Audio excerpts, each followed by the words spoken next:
Lean. No, to Zinke first and then afterwards to Lean, sorry. For the questions, you can ask questions just after the presentation, and then we will go on to the second presentation, and in the end you can ask again the questions and they will answer them. So enjoy. Thank you, Caroline, for the introduction. Welcome, everybody. Good afternoon. My name is Zinke Lipkens. I hope you hear me well. If not, please leave a message in the chat so we know about it.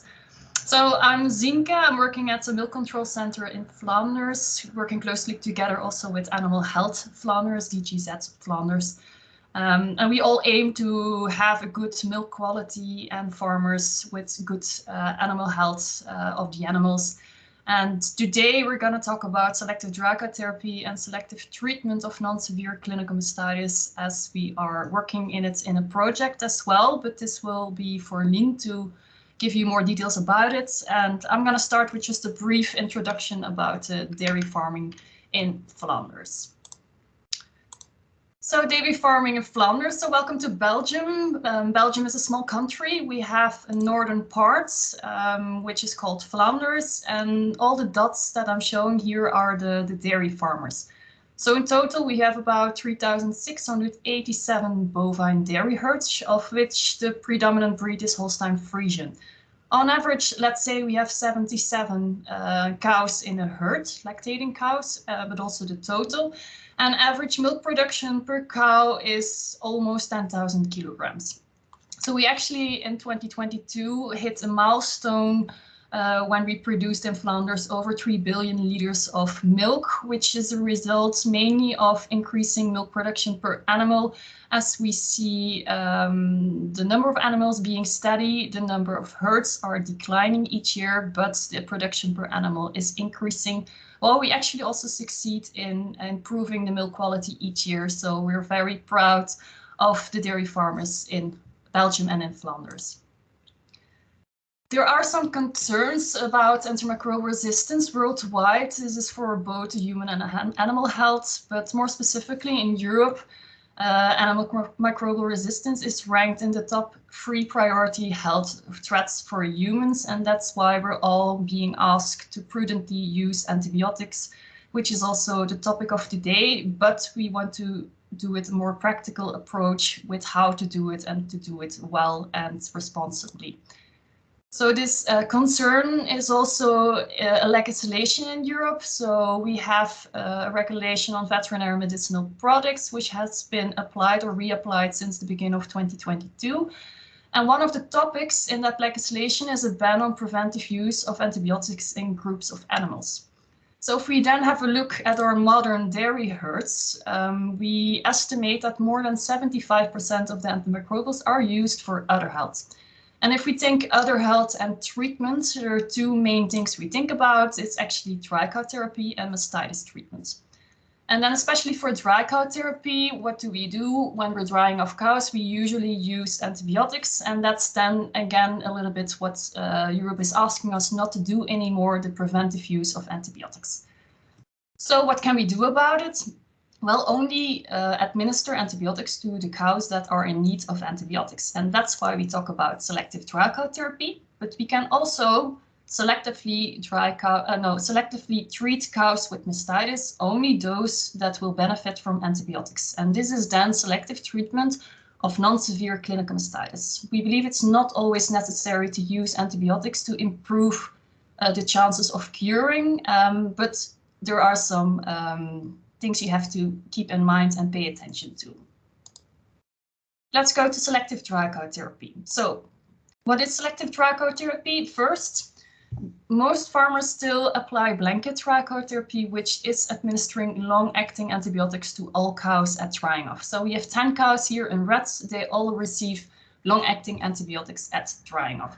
If we then go to the selective dry cow therapy, we only administer long-acting antibiotics to cows with an udder infection. So those who are showing signs of infection, being bacteriologically diagnosed or high somatic cell counts, only those cows receive antibiotics in the udder. This is what we mean with selective dry cow therapy. Not everyone is implementing it. There are some concerns, and it's not that easy just to make the transition from blanket to selective trichote therapy. So let's have a look at what the science tells us about, is it doable, yes or no? There's actually a study that is reviewing 7 studies at once, studies that have been performed between 2000 and 2021. And they were looking at, okay, what is the chance of infection after the dry period, comparing selective versus blanket trichote therapy, and was there an increased chance of infection after the dry period? And actually, the answer is no. If we then have a look at the increased chance of a new infection, so cows that were not infected before but only infected after the dry period, was there a difference between the two? So was there an increased chance when applying the selective trichote therapy? The answer was no. And did we see a decreased chance of curing an existing infection during the dry period? Also no. So science actually tells us that there is no difference in the infection dynamics over the dry period when compared selective versus blanket trichote therapy. We also had a look in Flanders. This was actually part of my PhD. And the results confirm previous findings. We also had a more thorough look at the antimicrobial consumption over that time. The udder health, milk yield, culling hazard does not really show any difference, but there is a big but. It really depends on the farm. So some farmers really succeeded, the other ones did not really succeed, but overall we did not see a difference between the groups of selective versus blanket trichote therapy. One of the questions we sometimes get asked or we wonder is, what about cows who don't receive antibiotics? Doesn't that mean that afterwards they have more mastitis and more antimicrobials are used to treat those infections? Well, we studied that one as well. So in my study, we included 12 herds, and around 1 in 3 cows were able to be dried off without antibiotics. So we had a reduction of antibiotics there, but also the total reduction when we also take into account all the other health antimicrobials used also for mastitis afterwards, we still have a reduction of 28%. So some cows do still get clinical mastitis, they will get treated, but this does not weigh up with the reduction we have at drying off. Again, there is a big difference between farms. Let me show you. So these are the 12 herds, and some of the farmers were able to dry off more than 70% without antibiotics, while other farms only maybe 1 or 2 cows, like 5% of the cows were dried off without antibiotics. So what we used in our study is a decision tree based on somatic cell counts, and it depends on whether or not they had clinical mastitis shortly before drying off, whether or not they had a certain parity, and then the somatic cell count was depending on that parity. So this was a decision tree. It really depended on the other health of the farm, whether or not we were able to dry off more or less cows. So what we learned about that study is that there really is a need for a herd-specific plan to meet the challenges. So first challenge is just to decide, what do you want to do with selective trichote therapy? There's more to it than just reducing the antimicrobials, although this is a big part of it. And then what are you willing to put in for an effort, or maybe finances or in management investments to make it work? Because that's a big part also to make selective trichote therapy successful. We know science is not always what's happening in the field, so we wanted to know in Flanders, what does the Flemish farmer think about selective trichote therapy, and is it already applied, yes or no? So first question, do you use trichote tubes with antibiotics at drying off? And as you can see here, well, 52% says yes, I always use antibiotics at drying off. This is the blanket trichote therapy, and 44% says, okay, I sometimes use trichote therapies. This is the selective trichote therapy. I have to say, side note, this is only, the questionnaire was filled in by 72 participants. So it's not a general view of full Flanders, but still it's a little peek in what the Flemish farmer is thinking. Also 4% is saying we never use antibiotics at drying off. Then we go a little bit further into the why. So in the group that applies selective trichote therapy, at least for some cows, why do you do it? Well, the main answer was, I believe using less antibiotics is important. Also an answer that was given a lot, it's financially interesting. Of course, if you can reduce the costs of treatment, because antibiotics, it still costs money, and also the veterinary cost, it's actually quite interesting financially, especially if you don't have any side effects of more mastitis and less production afterwards.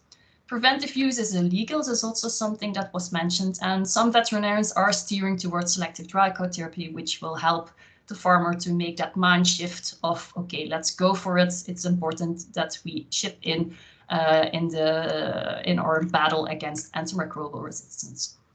Then let's go to the other group. So the group that always uses antibiotics at drying off. Well, why do you do it? Well, actually dry off with antibiotics is good insurance for udder health, is an answer that was given by over 50% of the respondents, which we also understand because we know that it helps to maintain udder health, yet it's very important to make sure that the antibiotics keep working as they are, otherwise this will also be at jeopardy. I've tried it, but no success is an answer we hear a lot as well. It will be not only a Flemish problem, but it probably will be something in whole Europe that is challenging. So I've tried it, but no success. So something goes wrong when I apply it. So they're not really motivated anymore to do it. It's a free choice and I prefer not to do it. It's actually not really true anymore, as there is some legislation in Europe that is already banning the preventive use. I've tried it with no success. This is one of the concrete answers of the farmer. I've tried it briefly, but it took me a cow, so you had to cull the cow, and another cow lost a quarter. So mastitis during the dry period is very negative for animal welfare and farmer welfare. So of course it's not really nice if you put in the effort and you're selecting the cows and it's not working. It's very demotivating, and that's why it's really important to find some guidance when you are thinking about shifting from blankets to selective dry cow therapy.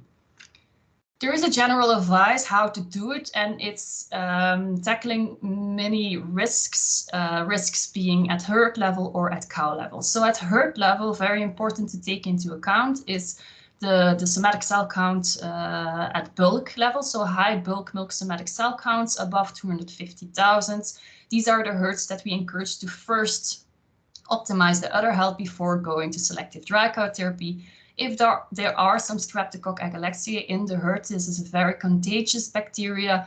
We also first recommend tackling this bacteria before reducing the antibiotics at drying off. And of course, when there are major management and operational changes, for instance, you go from traditional to robotic milking, it's a time of to really not take very high risks there. At cow risk, you have high somatic cell counts. Of course, we use the 200,000 cells in the last 3-4 months, or at milk recording, that's the guideline here. If it's above it, you treat with antibiotics at least 1 time above it. If it's below, you can try to, or you cannot use antibiotics at that time. And obviously the clinical mastitis history is very important as well. This is the main guideline, but of course there is much more to take into account. And again, this is why you need someone to help you with really, am I ready or not? And what can I do to make it work?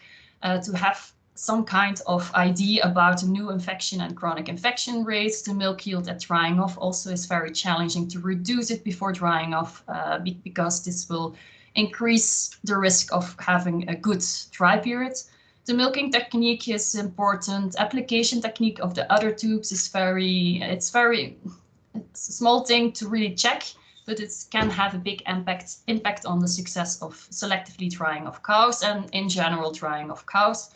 Also duration, immunity, etc., etc. So there are many things to take into account, but the main things are in the advice that is written above at risk level, risk of herd level and cow level. So, to come to my conclusion, selective dry cow therapy is much more than not administering antibiotics to cows at drying off. It's also no attack to your business, economics and animal health. It can be rather the opposite, because you will focus on udder health and optimize the management around it.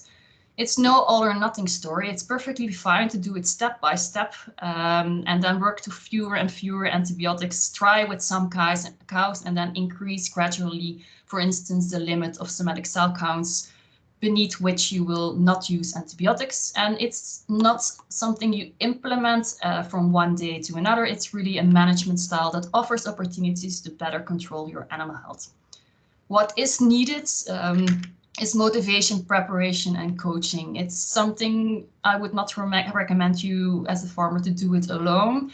Surround yourself with the right experts. That's also why we have launched our antibiotic coaching, because we know it's not easy to do it just on your own, and it's not a one-time visit and everything will work. Probably you will need some guidance over time, not only for management preparations, but also guiding you towards the right mindset, and that always takes time.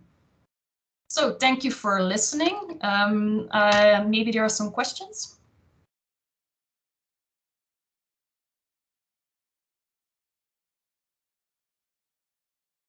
I don't see any questions. If there are still some questions, you can find my details here in the presentation. You can contact me, and then I gladly let Lien take over the presentation for part 2. Or maybe Caroline, are there some? No, I can't see any question in the chat. So yeah, you can also ask some questions later. Then we will move on with Lien. Okay, is my presentation visible? Yes. Yes. Okay, perfect. Okay, hi, I'm Lien. I'm a veterinarian, and since 2 years, I'm active as a PhD student at MTU Ghent. My PhD regards selective treatment of non-severe clinical mastitis.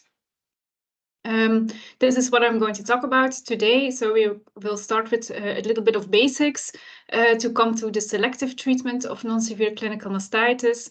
And then I will talk a little bit about research and the field trial that we are doing now.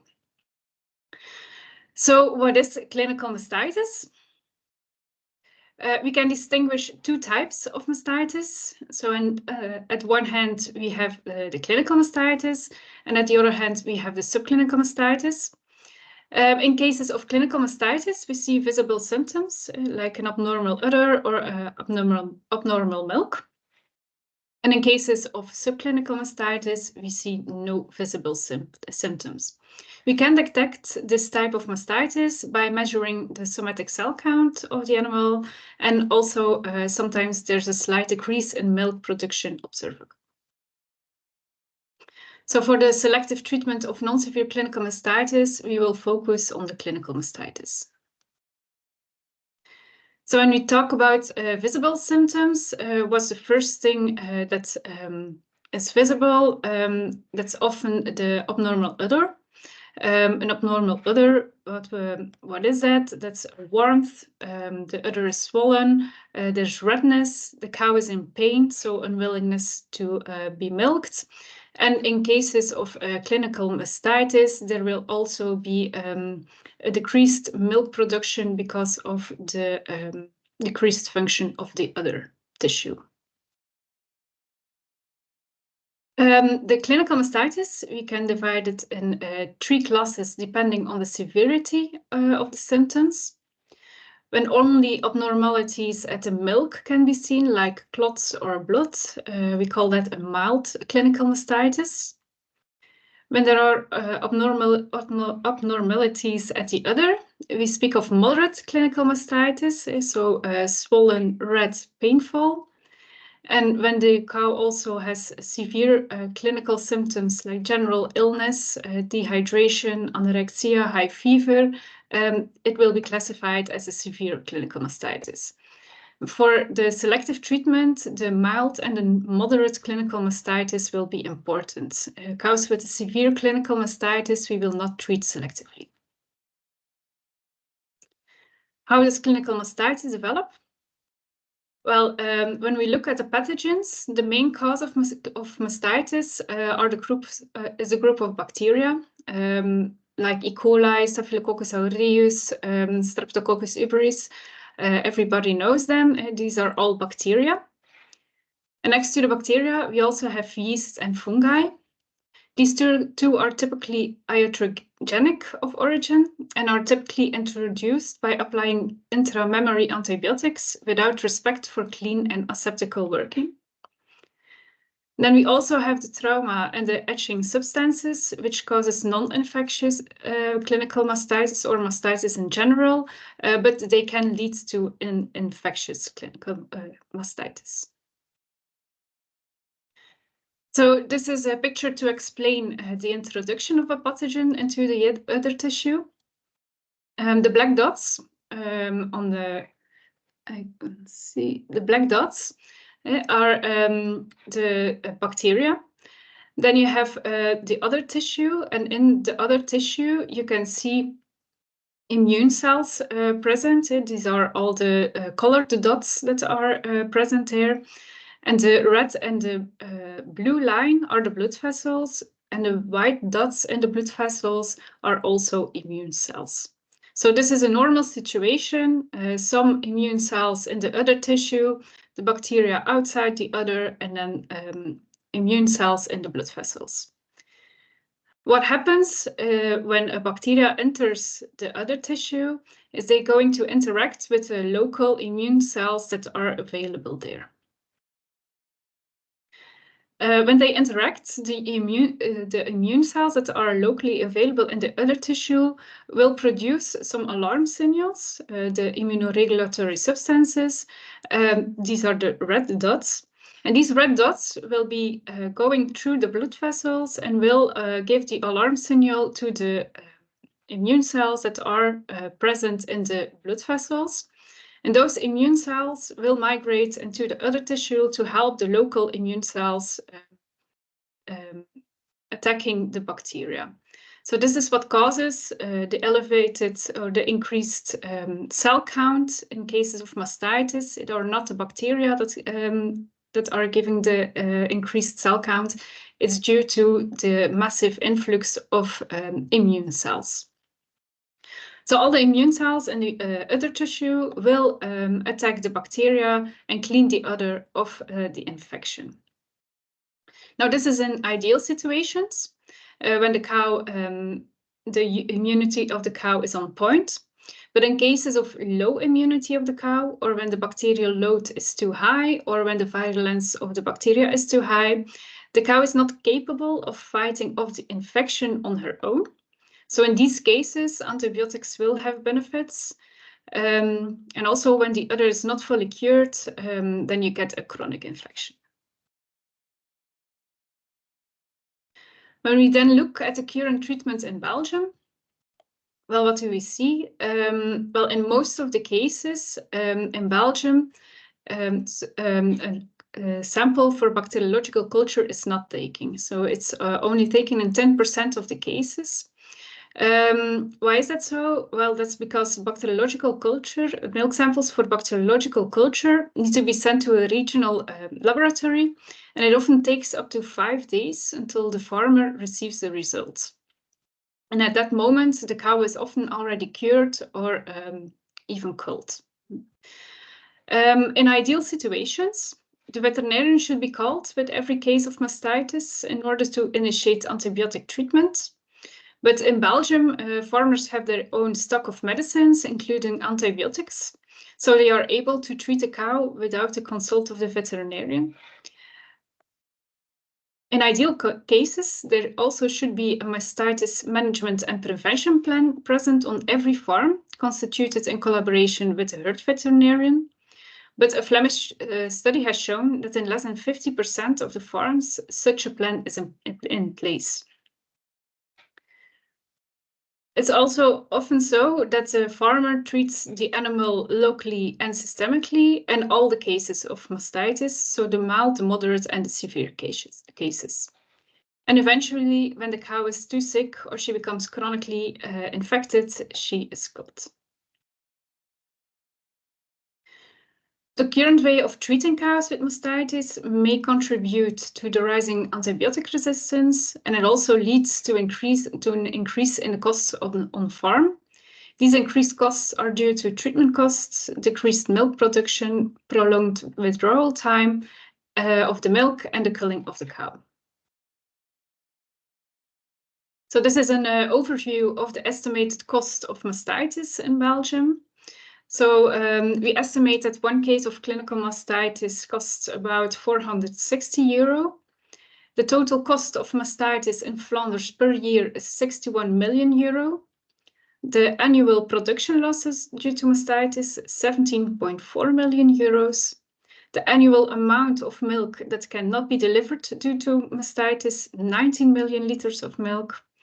The annual amount of antibiotic tubes used in Flanders, 218,000 tubes, and the annual loss of working hours due to extra attention for cows with mastitis is 46,000 working hours. When we look at the antibiotic use on the dairy farms in Flanders, we see that 70% goes to the prevention and the treatment of mastitis. 30% is used for dry cow treatment, but with the introduction of selective dry cow treatment, we are trying to reduce the use of antibiotics. The other 40% is used for the prevention and the treatment of mastitis during lactation. And our aim is to reduce this part by optimization of the mastitis management and prevention. So this is where selective treatment of non-severe clinical mastitis comes in place.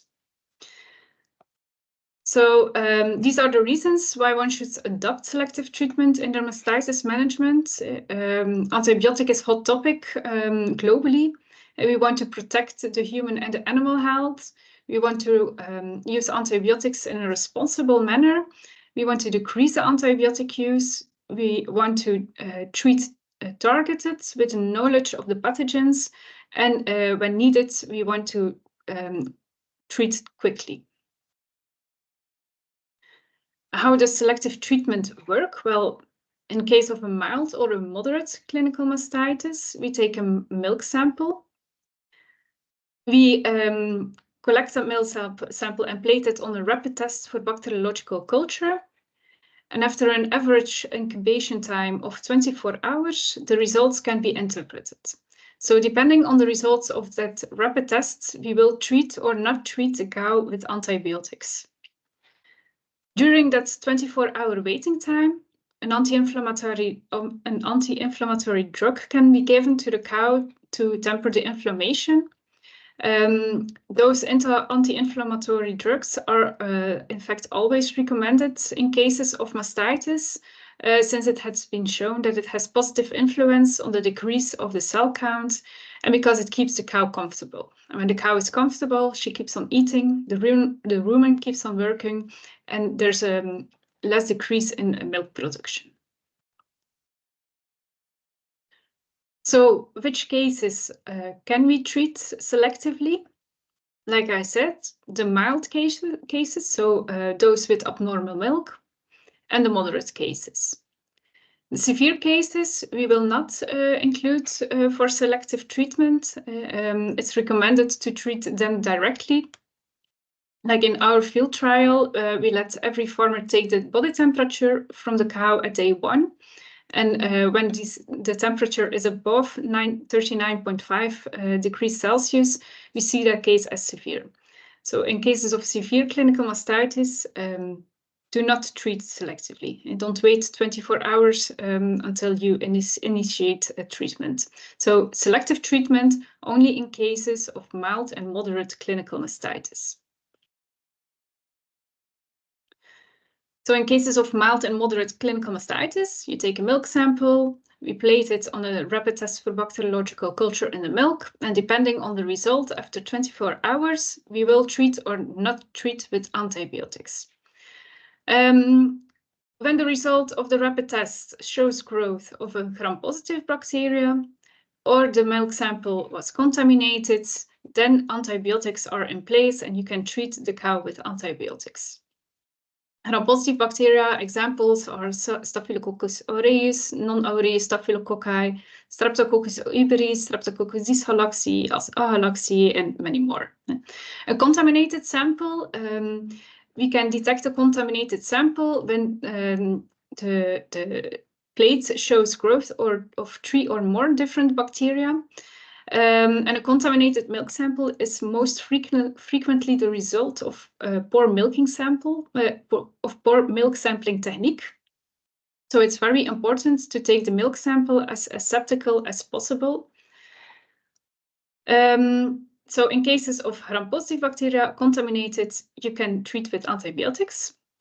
When the rapid test shows growth of a gram-negative bacteria, like, for example, E. coli or Klebsiella, or when there's a mycoplasma, a yeast, or a fungi, you cannot treat those with antibiotics because these are no bacteria. And in cases there is no growth on the plate, so when there's no bacteria present, we will also not treat with antibiotics. So why don't we treat the cows with E. coli with antibiotics? Well, if the cow's immunity is on point, she should be able to overcome the infection without the antibiotics. It's known that the local symptoms one can see during an E. coli infection are due to the release of toxins when the bacteria is killed, and then drenching of the cow to keep her hydrated and frequent milk out may help to remove those toxins. Also, in cases of Klebsiella, it's also a gram-negative bacteria. Those cases often end in chronic infected cows or a dead cow, so the most successful treatment there is culling. Klebsiella multiplies and survives very good in sawdust, so be aware of that when you use this as a bedding material. Mycoplasma is also a special one. Mycoplasma species do not have an outer cell membrane, which makes the bacteria insensitive for the most of the antibiotics in the intramammary tubes. It's also very contagious, which makes the best treatment also here, culling of the cow. Mycoplasma infections will also show no growth on most of the rapid tests because the bacteria need specific growth conditions. But one hint for a Mycoplasma infection may be other herd problems like infections on the ear and the joints of calves and airway infections in the herd. There are also specific mastitis symptoms when it's Mycoplasma, like more than 1/4 at a time that's infected, and severe milk drop without high fever in the cow. There are multiple rapid tests available on the market. You have quite simple tests who show no growth of a gram-positive or a gram-negative bacteria. But there are also tests that go deeper into the identification of the bacteria, like this one. This is an example of a chromogenic agar in which the bacteria has a different color when it grows on a specific medium. And you also have rapid tests that have an inherent antibiogram for certain antibiotics. What I want you to remember of the selective treatment is that it's a mastitis management tool where there's no blind treatment of clinical mastitis cases, but where we are going to treat selectively based on the rapid tests for bacteriological culture of milk. And where only the cases where this growth of gram-positive bacteria or where the sample is contaminated receive antibiotics. We use the selective treatment to use antibiotics in a more strategic way and to have a decrease in antibiotic use. And it will also have a decrease in costs and economic losses on the farms. There are already a lot of scientific papers published regarding the selective treatment. Countries like the USA, Canada, Germany, the Netherlands, New Zealand, they already did research regarding this subject. And recently, researchers combined 13 likewise papers regarding the selective treatment to make one big conclusion regarding the subject. And this is what they concluded. So no negative effects on the clinical and bacteriological cure when you treat selectively. There are less days of milk withdrawal when you treat selectively. There are no negative effects on the cell count and the milk production of the cow. No negative effects on culling rate and the recurrence rate. And in some farms, they got a decrease of antibiotic use up to 50% and even more. So in Belgium, in the Flemish region, we started also a field trial to investigate the outcome of selective treatment in our dairy sector. So this started in August 2022 and will end this year in August. It's a project funded by the Flemish government. We have also a large committee that is involved, and the GZ, Hooibeekhoef and Ilvo are our partners in this project. So my PhD is 4 years, and during those 4 years, we have a 2-year field trial. In that field trial, we have 11 veterinary practices and 39 of dairy farmers that are involved. This is the on-practice culture side of the field trial. In this part, it's the veterinarian that performs the rapid tests and gives advice after 24 hours to the farmer, whether to treat or not to treat the animal. Another part is the on-farm culturing, during which the employees of 2 dairy farms incubate and interpret the rapid tests themselves. This is how all the other studies have been done, but in Belgium, we have small farms, relatively small farms, which makes it hard for the farmer to build enough experience with the rapid tests because the load of non-severe clinical mastitis isn't that high. During the field trial, we are comparing 2 groups on each farm.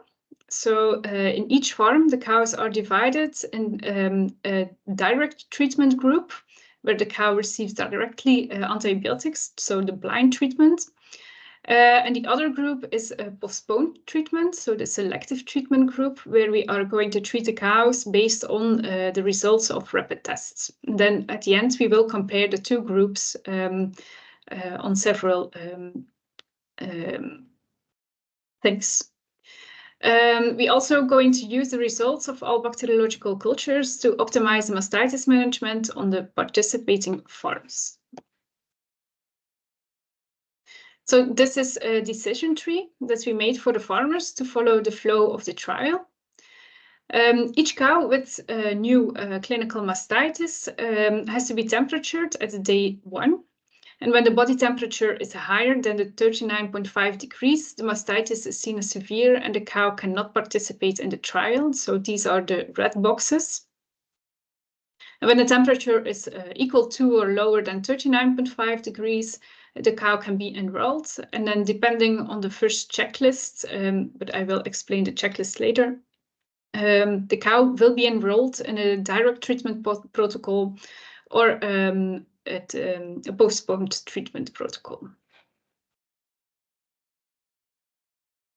So on the left, you see the flow of the protocol direct treatment, so the blind treatment. There the farmer has to treat the cow directly with antibiotics without using a rapid test. So just giving antibiotics directly.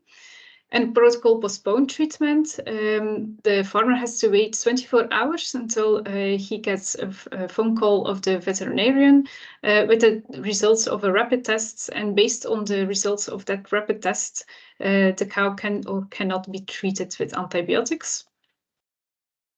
So if the test shows growth of a gram-positive bacteria or it's contaminated, the cow has to be treated with antibiotics. When the test shows growth of gram-negative bacteria or no growth, no antibiotics can be administered. This is an example of a checklist. Every farmer received a binder with information, including the decision tree and the checklists. The checklist for direct treatment and the checklist for postponed treatment are staggered in the binder. And with every new case, the farmer has to pick the above-lying Blanco checklist.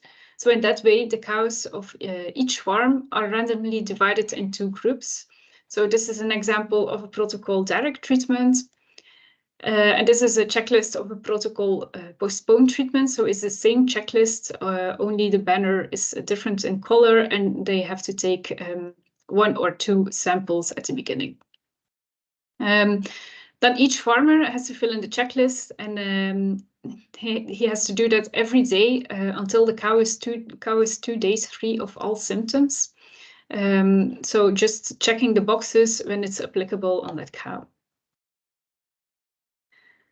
And this is what we want to test, what we think we will have as a result. So we think we will see no difference in cure rate between the two groups.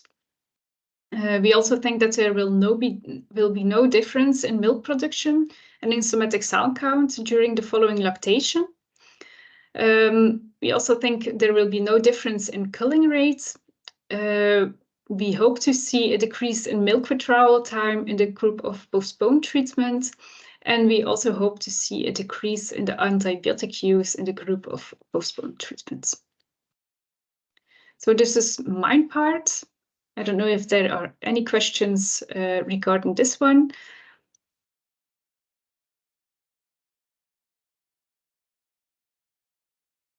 Thank you very much, Lien. Don't hesitate to ask some questions about the subject of Lien or the presentation from before.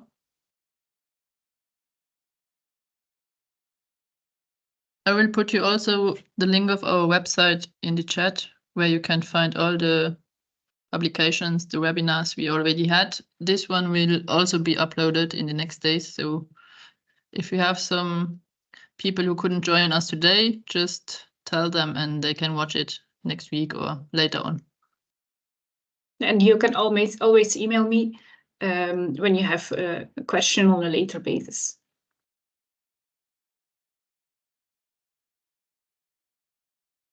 Yes.